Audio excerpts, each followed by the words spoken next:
بدبخت بادشاہ کی داستان جو خانہ کعبہ سے ہجر اسود اکھاڑ کر لے گیا اور 20 سال تک اپنے پاس رکھا۔ بسم اللہ الرحمن الرحیم۔ اردو امپائر چینل کے پیارے ناظرین، قرآن کی سورۃ الفیل میں بدبخت بادشاہ ابرہہ کا عبرتناک بیان ہے۔ ابرہہ نے خانہ کعبہ کی اہمیت سے حسد کرتے ہوئے یمن میں ہیرے اور جواہرات سے مزین ایک عمارت تعمیر کی اور عرب کے گوشے گوشے میں اعلان کیا کہ جسے حج کرنا ہو وہ یمن چلا آئے۔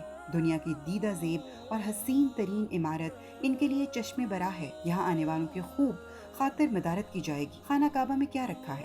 جس نے ایک دفعہ یمن آ کر ہماری بنائی ہوئی عمارت کو دیکھ لیا وہ خانہ کعبہ بھول جائے گا۔ ابرہہ کی بھرپور مہم کے باوجود نہ خانہ کعبہ کی اہمیت کم ہوئی اور نہ اس کی بنائی ہوئی عمارت مقبول ہوئی۔ البتہ خانہ کعبہ کے بارے میں برے الفاظ ادا کرنے کی وجہ سے ایک عرب نے اس کی بنائی ہوئی عمارت میں گند ڈال دیا۔ ابرہہ کو اس حرکت پر سخت غصہ آیا اور طاقت کے غرور اور نشے میں خانہ کعبہ پر حملہ آور ہوا۔ اس کا جو انجام ہوا اس کا ذکر قرآن میں موجود ہے۔ ناظرین گرامی، آپ حیران ہوں گے کہ ابرہہ بدبخت کی طرح ایک دوسرے بادشاہ نے بھی خانہ کعبہ کی اہمیت کو کم کرنے کے لیے اس کے مقابلے میں ایک مکان تعمیر کیا۔ اس بادشاہ کو کیا سزا ملی؟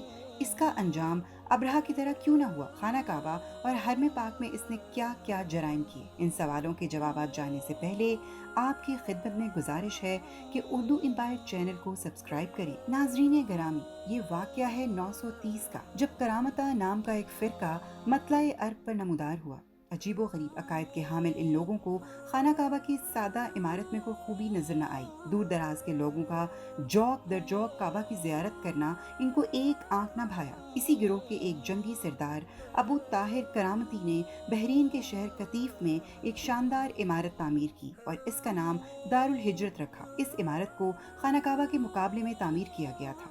انہوں نے دار الہجرت کی طرف لوگوں کو بلانا شروع کیا لیکن کوئی کامیابی نہیں ہوئی۔ یہ وہ دور تھا جب عالم اسلام میں خلافت و حکومت انتہائی کمزور تھی۔ کرامتیوں کو کوئی لگام دینے والا نہیں تھا۔ نہ بغداد کے عباسی خلیفہ میں دمخم تھا اور نہ مصر کے فاطمی خلفاء ان کا راستہ روکنے آئے۔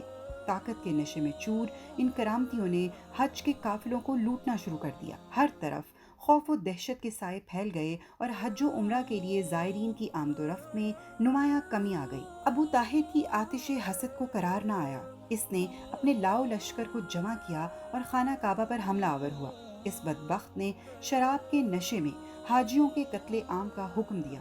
اتنا قتل عام ہوا کہ آب زمزم کا کنواں لاشوں سے بھر گیا۔ حرم میں ہر طرف لوٹ مار کا بازار گرم ہو گیا۔ حرم کی عمارت میں خوب توڑ پھوڑ ہوئی۔ خانہ کعبہ کا دروازہ اکھاڑ کر اس بدبخت نے خدا کی حاکمیت کو بھی للکارا۔ خانہ کعبہ کا دروازہ اکھاڑ کر اس نے کہا، خدا پیدا کرتا ہے اور میں مارتا ہوں۔ نعوذ باللہ۔ اس نے عورتوں کو لونڈیاں بنا کر اپنی فوج کے سپاہیوں میں تقسیم کر دیا۔ خانہ کعبہ کی دیوار کو توڑ کر ہجر اسود الگ کیا اور اونٹ پر لاد کر بحرین روانہ کر دیا۔ امیر مکہ اور دوسرے لوگ منت زاری کرتے ہوئے راستے میں کھڑے ہوئے اور اپنے تمام مال و اسباب کے بدلے ہجر اسود کو نہ لے جانے کی درخواستیں کی، لیکن اس نے کسی کی نہ سنی اور سب کو قتل کر دیا۔ یہ دور مسلمانوں کا انتہائی ذلت آمیز دور تھا۔ کسی میں جرت نہیں تھی کہ وہ ہجر اسود کو واپس لا سکے یا ابو طاہر کو للکار سکے۔ ہجر اسود کو دار الہجرت کی دیوار میں نصب کر دیا گیا، لیکن پھر بھی لوگ اس کی زیارت کو نہ آئے۔ اس نے زائرین کا راستہ روکنے، لوٹ مار کرنے اور حرم کو ویران کرنے کے لیے ہر حربہ استعمال کیا تاکہ لوگوں کی محبت کا رخ دار الہجرت کی طرف ہو جائے، لیکن کچھ ہاتھ نہ آیا۔ اس نے مسلسل 20 سال تک ہجر اسود کو اپنے پاس رکھا۔ آخر چیچک کے مرض میں مبتلا ہوا اور تڑپ تڑپ کر مر گیا۔ لوگوں میں طرح طرح کی بیماریاں پھیلنے لگیں تو آخر کرامتیوں کو اپنی غلطی کا احساس ہوا۔ ابو طاہر کرامتی کی موت کے بعد اس کی جانشین سمر بن حسن نے ہجر اسود خود واپس کر دیا۔ مورخین کے مطابق جب اس نے ہجر اسود کو واپس کیا تو اس نے کہا تھا، ہم اسے خدا کے حکم سے لے گئے تھے اور اسی کی مرضی سے واپس کر رہے ہیں۔ ہجر اسود میں دراڑیں پڑ چکی تھیں جسے چاندی کی تاروں سے جوڑا گیا اور دوبارہ اپنے مقام پر 951 میں نصب کر دیا گیا۔ ابو طاہر کرامتی کو تو سزا مل گئی، لیکن مسلمانوں کی بے عملی کی وجہ سے ہجر اسود ان سے 20 سال تک چھین لیا گیا تھا۔ دراصل مسلمانوں کے لیے یہ ایک سزا تھی اور دنیا بھر میں ان کے لیے ذلت کا باعث تھی کہ مسلمان اپنے مرکز کا دفاع بھی نہ کر سکے۔ ابرہہ کے حملے کے وقت خانہ کعبہ کے متولی کافر تھے، اس لیے اللہ نے خود خانہ کعبہ کی حفاظت فرمائی، جبکہ ابو طاہر کرامتی کے حملے کے وقت یہاں مسلمانوں کی حکومت تھی۔ مسلمانوں کو دفاع کے انتظامات کرنے چاہیے تھے لیکن نہ کیے۔ ناظرین گرامی، امید ہے یہ ویڈیو آپ کو پسند آئی ہوگی۔ مزید معلوماتی ویڈیوز دیکھنے کے لیے اردو امپائر چینل کو سبسکرائب کریں اور نوٹیفیکیشن کا آئیکن ضرور دبائیں۔ خدا حافظ۔